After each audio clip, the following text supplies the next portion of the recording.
রাস্তাঘাটে দর্শন হলেই যারা পুরুষের দোষ দেন তাদের উদ্দেশ্যে বলি শুনেন, কথাগুলো বুঝার চেষ্টা করবেন।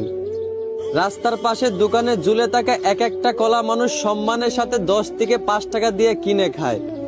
আর ওই কলাটা যদি চুলিয়ে দোকানে ঝুলিয়ে রাখা হয় তাহলে মানুষ ওই কলাটা সম্মানের সাথে কিনবে দূরের কথা, বরঞ্চ কিছুক্ষণ পর ওই কলার দুর্গন্ধে মানুষ ফিরেও তাকাবে না, বরঞ্চ ওই চুলানো কলার উপর মাছিরা আক্রমণ করবে। তাও আবার ভালো মাছিরা না, টয়লেটে থাকা কালো কালো মাছিরা। ঠিক তেমনি একটা মেয়েও যদি রাস্তায় পর্দা করে চলাফেরা করে তাহলে ওই রাস্তার প্রত্যেকটা পুরুষই কলার মতোই ওই পর্দাশীল নারীকে সম্মান করবে।